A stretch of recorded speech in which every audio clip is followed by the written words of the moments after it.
أنزلنا هذا القرآن على جبل لرأيته خاشعا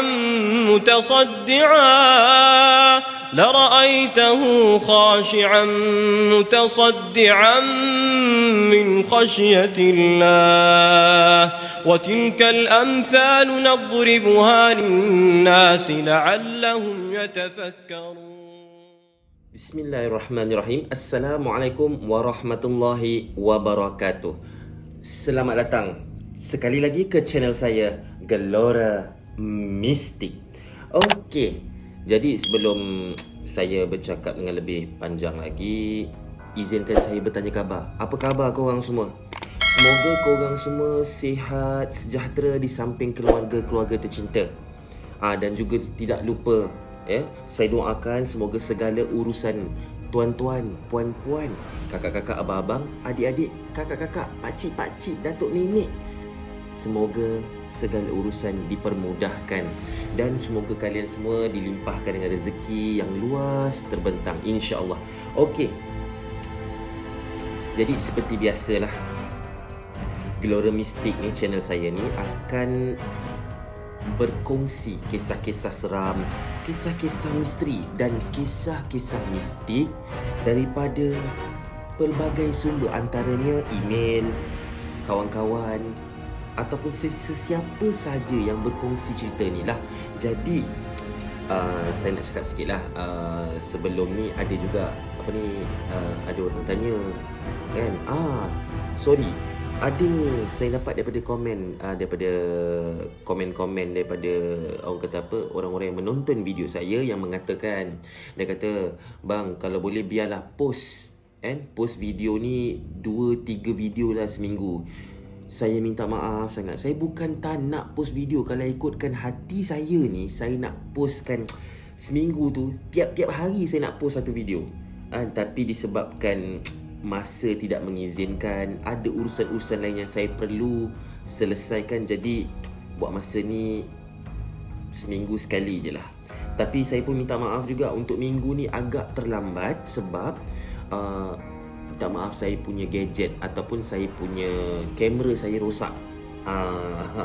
Jadi ini baru saya upgrade gadget saya dan Alhamdulillah minggu ni agak lambat sikit, tapi tetap saya akan post juga. Okey. Jadi pada malam ni saya nak sharekan 3 cerita yang disampaikan oleh seorang, atau lebih tepat lagi oleh seorang gadis yang tidak, orang kata apa ni, tidak diberi, dia tidak mahu nama sebenarnya dibagi tahu. Jadi dikatakan kat sini, bang, minta tolong gunakan nama samaran. Fika bukan nama sebenar. Okey, Fika bukan nama sebenar. Okey, jadi Fika ni dia ada dia ceritakan 3 kisah. 3 kisah yang bagi saya baca cerita dia pun agak menarik lah. Jadi tak adalah macam seram sangat ke apa, lebih kepada seram tu seram tapi tak terlampau seram lah bagi saya lah, tak tahulah korang yang mendengar. Jadi sebelum saya teruskan, saya sebutkanlah sikit kisah-kisah yang dia bagi kat saya ni.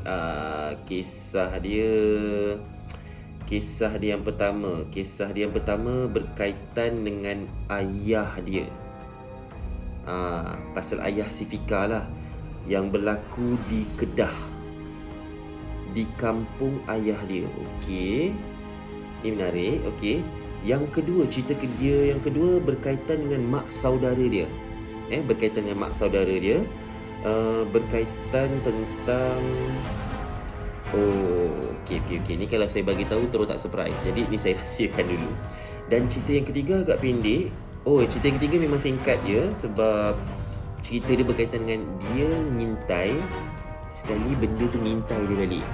Seram.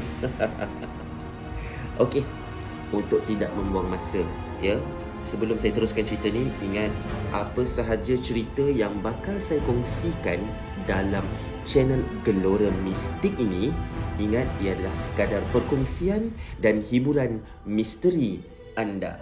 Okey? Dan Apa lagi guys? Jangan lupa like, share dan subscribe. Okey? Okey, untuk tidak membuang masa, kita mulakan dengan kisah yang pertama.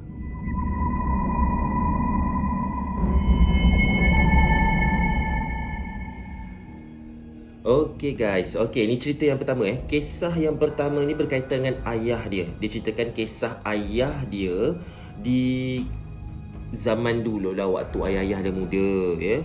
Waktu ayah muda dia berlaku di kampung ayah dia di negeri Kedah. Tempatnya tak dibagi tahu di mana, tapi nak digambarkan kawasan kampung tu, kampung ayah si Fika ni, dia berdekatan, sangat hampir dengan sungai. Sangat hampir dengan sungai. Jadi apa yang menarik okey, kat kampung ayah si Fika ni ada seorang lelaki bernama Awang. Awang ni, satu kampung tu semua dah tahu lah kan, dia ni memang suka mandi sungai. Awang ni memanglah orang kata apa, yelah bekerja pun kerja di kampung. Okey, macam saya nak jelaskan dulu, Awang ni dia bekerja kat kampung tu lah. Jadi bila selesai dia kerja dia mesti akan mandi sungai. Jadi korang pun tanya, tak bosan ke mandi sungai? Bukan apa, sebab rumah si Awang ni dekat dengan sungai. Jadi bila dia selesai dia kerja, dia akan terus mandi sungai. Sungai tu pun bukan orang kata apa, sungai yang cetek-cetek, tapi sungai dia pun agak dalam jugalah. Tapi disebabkan dia ni mahir dalam berenang, jadi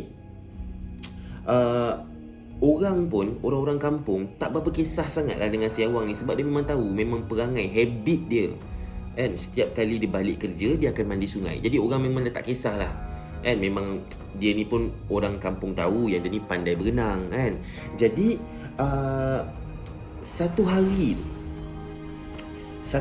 tu orang kampung ni macam agak kecoh lah. Kecoh sebab apa? Orang-orang kampung terdengar jeritan daripada arah sungai. Jeritan orang meminta tolong. Meminta tolong. Macam ni, tolong. Jadi orang-orang kampung yang dengar ni, apa hal ni? Siapa yang jerit ni? Jadi diorang semua cari tau.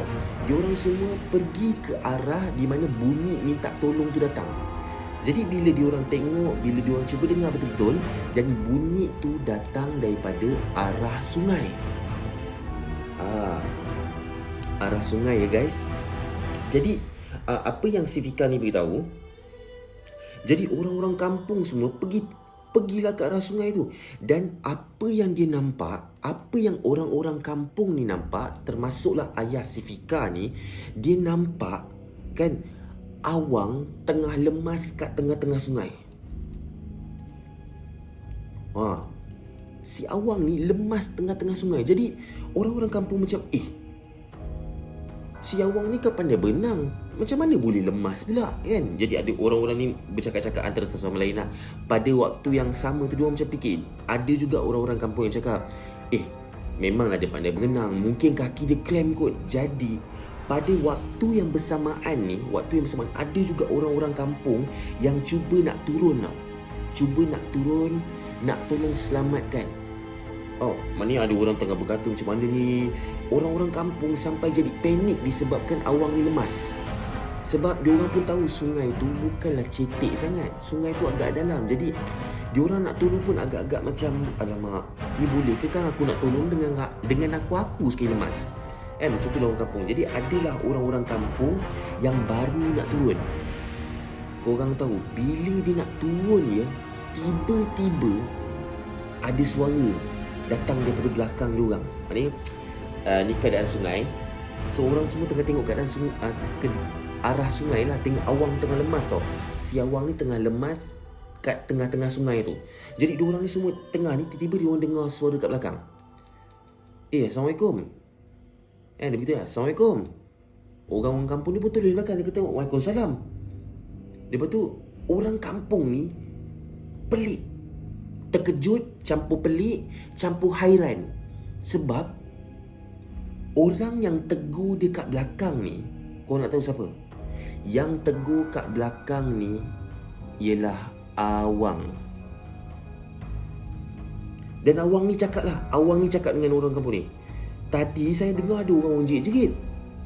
Siapa yang jerit lah? Dia tanya orang kampung. Jadi orang-orang kampung ni sambil tengok ke arah sungai, dan dia masih nampak lagi Awang tengah lemas. Awang ni tengah lemas. Jadi si Awang ni terus lagi cakap, saya dengar tadi ada orang jerit-jerit. Siapa yang lemas? Ada yang lemas ke?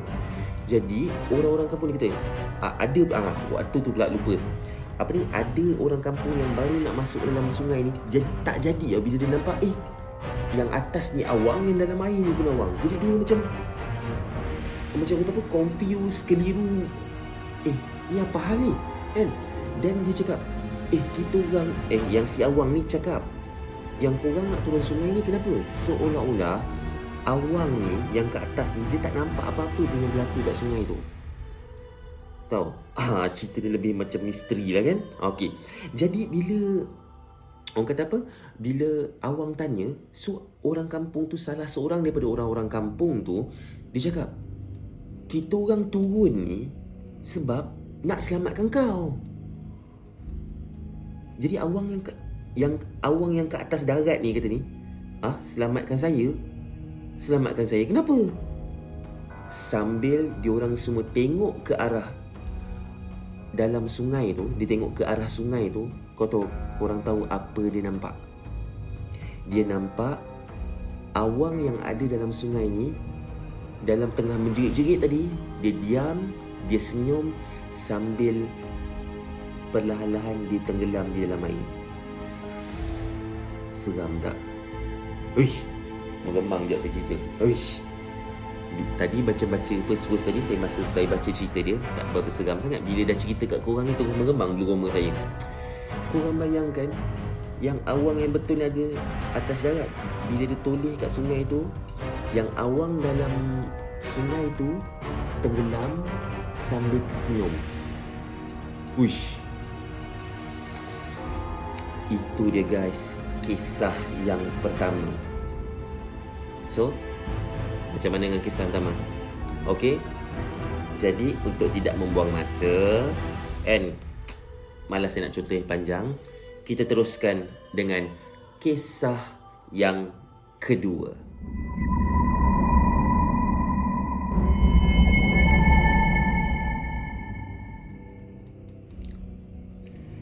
Okey guys, kita ke kisah yang kedua. Okey, kisah kedua ni berkaitan mak saudara si Fika ni lah. Jadi Fika ni dia bukan cerita tentang pengalaman dia lebih kepada pengalaman orang ahli keluarga dia lah. Okey, yang ini cerita kisah kedua ni berkaitan dengan mak saudara dia.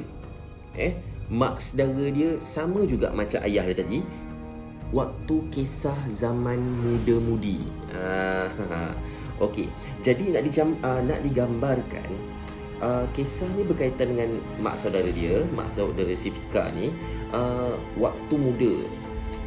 Jadi waktu muda ni mak saudara dia ni, ataupun saya lebih suka kita letak nama samaran lah, kita letak nama, kata gantilah nama untuk mak saudara ni. Nak sebut asyik mak saudara nanti takut tergeliat lidah.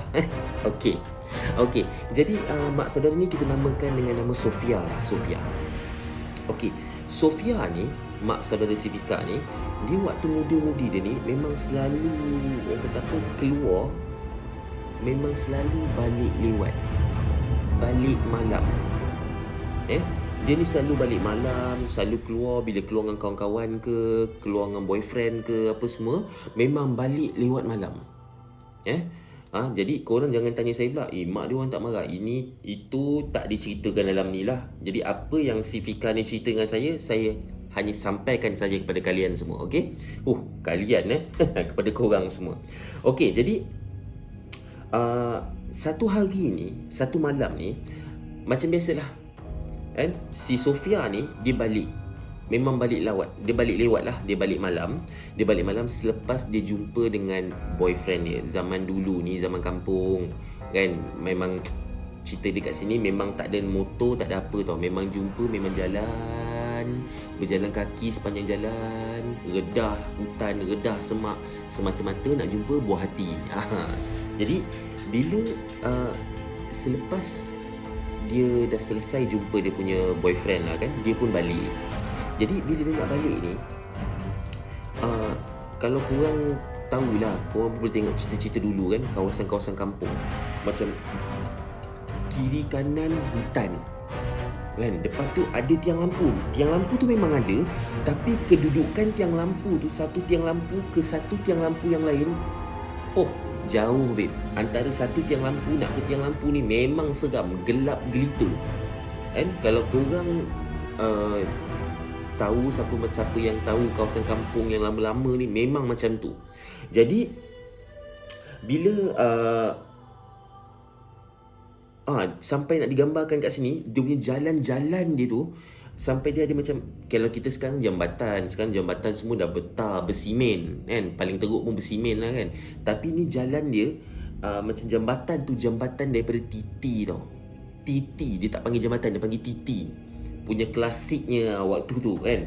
Jadi yang si Sofia ni pun balik, dan dia ni memang orang semua macam tanya, kau ni tak takut ke? Kawan-kawan ni, kau tak takut ke balik malam-malam?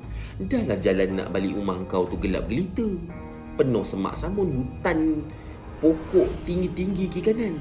Jadi dia cakap, aku nak takut apa? Jalan tu tiap-tiap hari aku lalu kan. Jadi kalau kita fikir pun memang logik lah, sebab jalan yang memang tiap-tiap hari kita lalu, kadang-kadang kita dah tak fikir seram dah pun. Betul tak? Okey, jadi bila dia balik, memang Alhamdulillah tak adalah kisah-kisah seram sepanjang dia jalan ni. Jadi dia jalan, dipendekkan cerita, dia sampai, Alhamdulillah, dia sampai ke rumah dia. Jadi dia jalan sampai depan pintu rumah dia, dia pun ketuk pintu. Kenapa dia ketuk pintu? Dia cuba nak buka, sekali kunci. Kenapa kunci? Mak dia, waktu tu mak dia ada kat dalam. Mak dia tahu anak dia tengah balik, anak dia baru balik. Tapi mak dia sengaja kunci sebab mak dia geram kan. Betul lah kan, memang balik dah lambat, memang mak mana, ibu bapa siapa yang tak marah kan. Jadi dia kunci pintu, dia tak buka. So anak dia ni cakap, mak, dia ketuk pintu kan, tuk, mak, buka pintu mak. Mak dia buat dono je, mak dia buat tak tahu je. And mak dia nak ajar sikit, kau balik lambat kan, kau suka sangat balik lambat, kau tidur kat luar. Ini saya lakonkan je lah, mak dia tak cakap macam tu pun, mungkin lah kan. Jadi bila dia ketuk je lagi, masa dia tengah ketuk-ketuk tu, dia terasa kat belakang dia macam ada orang tengah perhatikan tau. Tapi dia tak tengok lagi, dia masih ketuk lagi, tuk, mak, bukalah pintu mak. Alamak, minta maaf lah mak, bukalah pintu. So makin dia ketuk, makin hati dia makin berdebar-debar, daripada dia terasa meremang sendiri tau. Jadi nak tak nak, orang kata apa, disebabkan sifat ingin tahu, dia pun toleh ke belakang. Jadi bila dia toleh ke belakang tu, ni rumah dia tau, ni saya bayangkan, ni rumah dia, ini dia tengah menghadap ke rumah dia lah kan. So belakang dia ni agak jauh sikit ada satu tiang lampu. Dan dia toleh. Bila dia toleh, dia tengok tak ada apa-apa. Tapi bila dia tengok kat tiang lampu tu, kat bawah tiang lampu tu, korang tahu tak dia nampak apa? Dia nampak ada satu makhluk, ataupun dia nampak satu makhluk yang berupa perempuan, berambut panjang, berbaju putih, tengah berdiri bawah tiang lampu tu. Dia bukan terbang, dia bukan jetak, dia berdiri je. Sambil gayanya daripada jauh tu nampak macam dia tengah memandang ke arah si Sofia ni. Sofia bila dia nampak macam tu, dia makin ketuk lagi cepat. Mak, buka mak, cepat mak, buka lah mak, orang takut ni mak, buka lah. Sampai macam tu sekali. Dan dalam masa dia tengah ketuk sambil dia merayu dengan mak dia, dia pun turun belakang. Dan korang tahu apa? benda yang dia nampak tu entiti. Senang kata Fatimah Rockers lah kakak cantik. So kakak cantik ni makin lama makin dekat. Dia makin ketuk, makin lagi kuat dia ketuk, makin sampai macam nak pecah pintu dia ketuk kan. Tapi mak dia masih lagi abaikan. Korang bayangkan cerita ni mak dia punya geram, mak dia pun tak tahu kan. Dan mak dia ingatnya anak saja berlakon ke apa kan. Jadi bila dia toleh ke belakang lagi, benda tu makin lama makin dekat, makin lama makin dekat, sampai last kali bila dia ketuk, bila dia toleh belakang, guys, benda tu dah ada kat belakang dia, betul-betul dekat je dengan dia. Mak saudara si Fika ni, Sofia ni, dia cakap apa tau? Dia nampak, dia beritahu kat sini, dia nampak perempuan tu, muka dia nampak muka dia tau. Tapi yang membuatkan dia jadi lagi takut sebab muka perempuan yang dia nampak tu tak berwajah. Tak berwajah. Bila saya cakap tak berwajah tu maksudnya apa? Muka dia kosong. Tak ada apa-apa. Tak ada mata, tak ada mulut, tak ada hidung. Kosong gitu. Mak dia ketuk. Mak dia pula, si Sofia ni pusing. Dia ketuk. Mak dia buka pintu. Dia pingsan depan pintu. Dan bila dia sedar, dia demam. Sangat klise lah kita dengar kan cerita. Biasa bila nampak, memang confirm demam. Jangan cakap dia. Kalau saya sendiri kat tempat dia, oi, confirm confirm saya pun pingsan juga. Itu okey lagi, dia dah nampak banyak kali boleh pingsan. Kalau saya ketuk depan tak load, memang saya pecah pintu kan. Cerita dia kan, sebab dah takut sangat. Okey. Dan itu kisah Fika yang kedua. Jadi dah jadi pula kan. Jadi macam mana?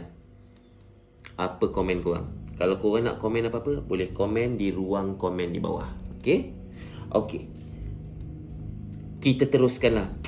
Nanti bosi cerita sikit lah pengajaran Kita teruskan dengan kisah yang terakhir, kisah yang paling singkat, kisah yang ketiga.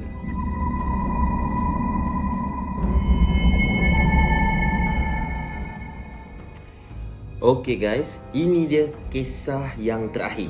Okey, kisah terakhir ni tak seram sangat lah kan. Ni macam bonus-bonus gitu je lah. Tak tahulah korang macam mana kan. Okey, kisah ketiga ni dia pun tak pasti sangat tau kisah dia macam mana.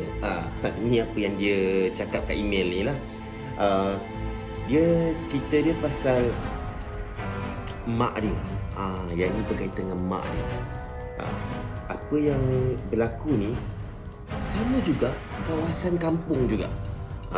Jadi cerita dia gini, kalau saya rasa saya boleh letak tajuk untuk cerita ni, untuk thumbnail nanti, kalau thumbnail YouTube nanti saya boleh letak kisah adik-beradik di kampung.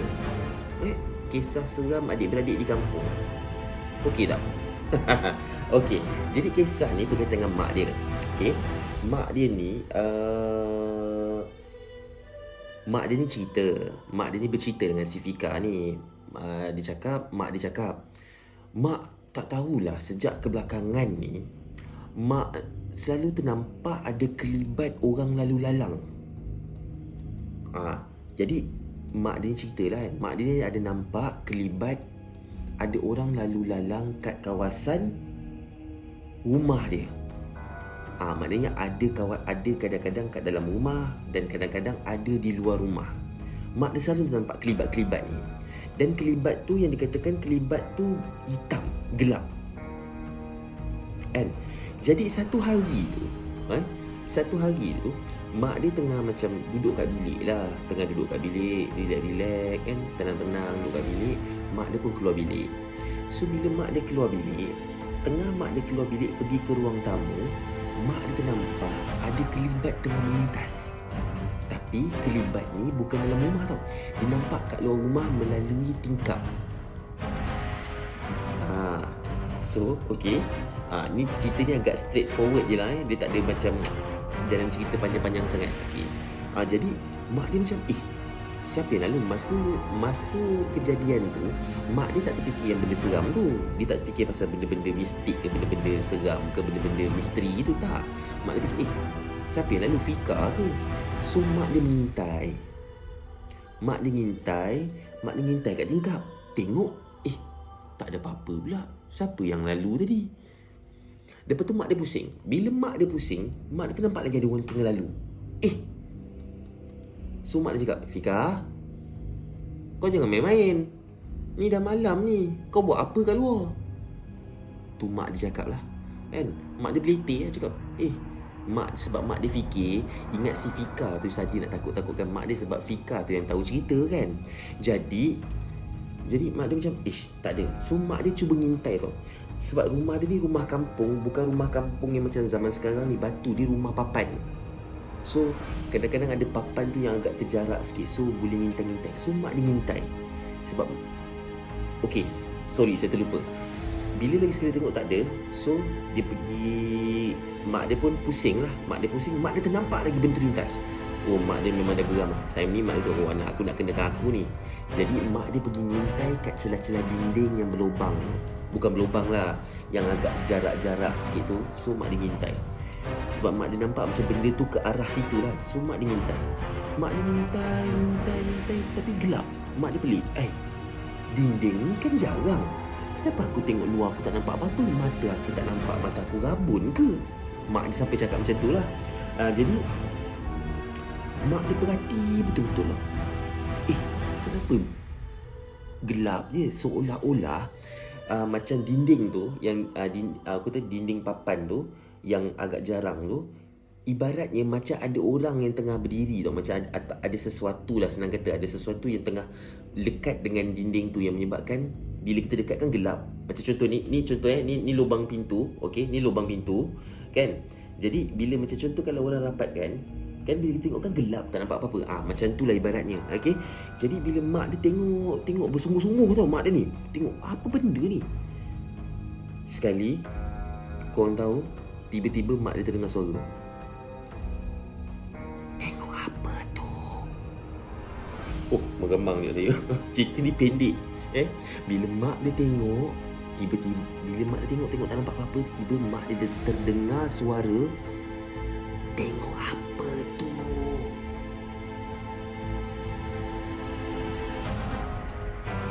I'm speechless guys.